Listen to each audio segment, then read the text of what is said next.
Hello friends, నేను రాజుగారు. Welcome two times of Telugu. Delimitation, జనాభా ప్రాతిపదికన పార్లమెంటు నియోజకవర్గాల పునర్విభజన. దీనిపై దేశంలో చాలా పెద్ద చర్చ జరుగుతుంది.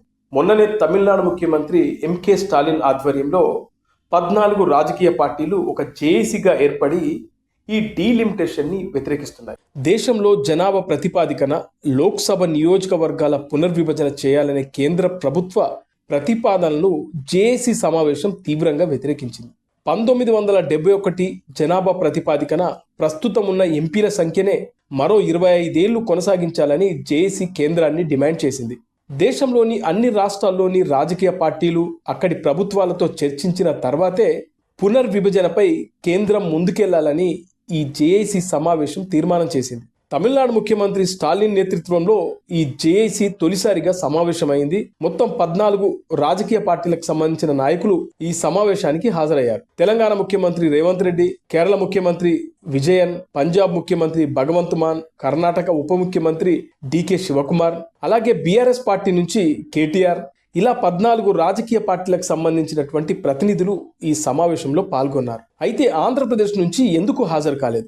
దక్షిణాది రాష్ట్రాల్లో ఒక్క ఆంధ్రప్రదేశ్ నుంచి మినహాయించి మిగిలిన అన్ని రాష్ట్రాల నుంచి అధికార విపక్ష నేతలు పాల్గొన్నారు. లోక్సభ నియోజకవర్గాల పునర్విభజనను 14 రాజకీయ పార్టీలు ఎందుకు అడ్డుకుంటున్నాయి?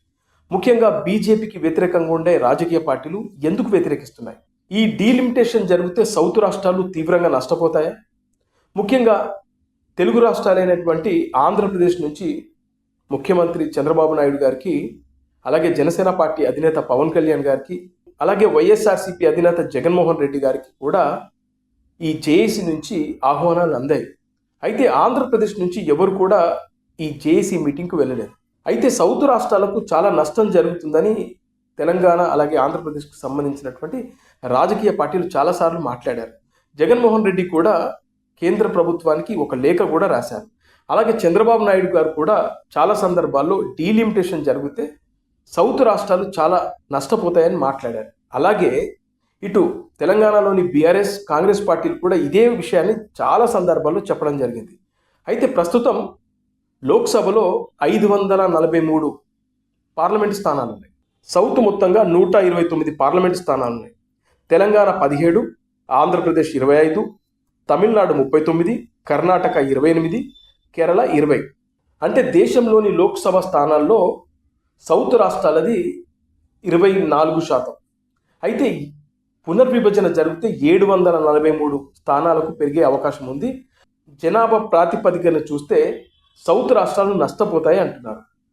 ప్రస్తుతం 24 నుంచి 19% పడిపోతాయి అంటున్నారు. అయితే జగన్మోహన్ రెడ్డి ప్రధానమంత్రి నరేంద్ర మోడీకి ఇదే విషయం పైన లేఖ కూడా రాశారు.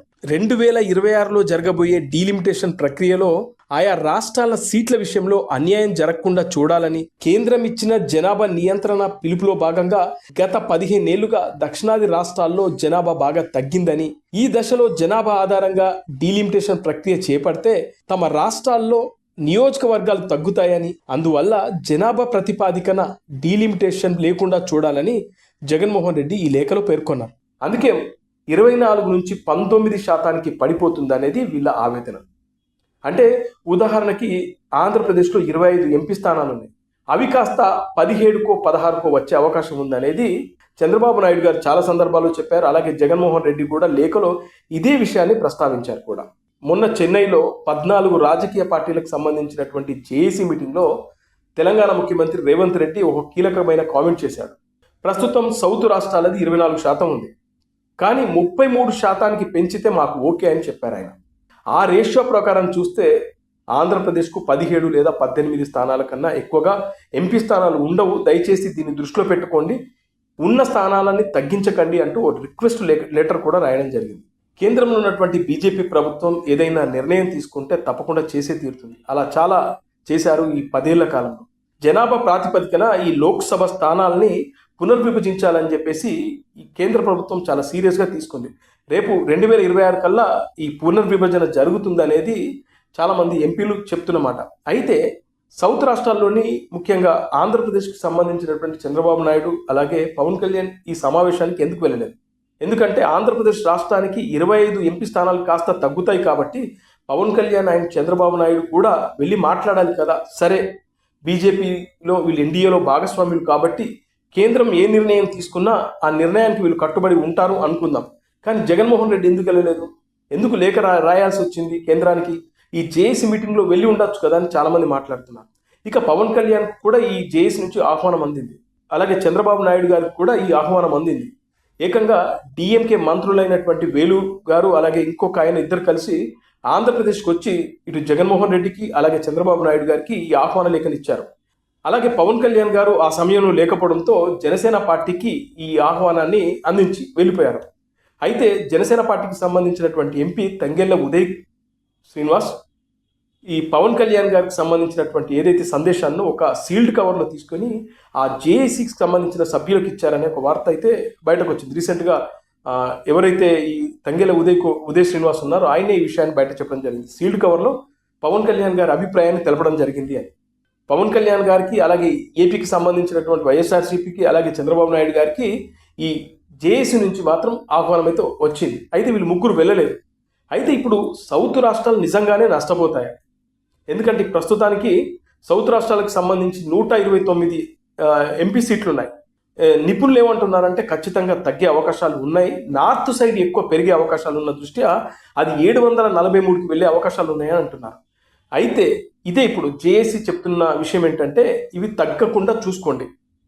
రేపు పార్లమెంటు సమావేశాల్లో ఖచ్చితంగా ఇంకా 25 సంవత్సరాల పాటు ఈ డీలిమిటేషన్ జరగకుండా ఉండాలని మోడీని కోరుతున్నాము. జేఏసీ తరఫున వినతి పత్రం కూడా ఇస్తామని చెప్తున్నారు.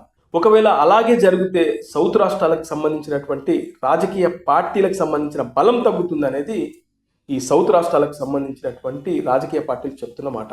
సో ఈ డీలిమిటేషన్లో సౌత్ రాష్ట్రాల ప్రాధాన్యత తగ్గి నార్త్ రాష్ట్రాల ప్రాధాన్యత పెరుగుతుందనేది చాలామంది నిపుణులు చెప్తా ఉన్నారు. ఇదే విషయంపైనే జేఏసీలో మీటింగ్ జరిగింది. ఇంకా 25 సంవత్సరాల పాటు ఈ డీలిమిటేషన్ జరగకుండా చూడాలని వాళ్ళు కోరుతున్నారు. మరి కేంద్రంలోని బీజేపీ ప్రభుత్వం ఆ నిర్ణయం తీసుకుంటుందా?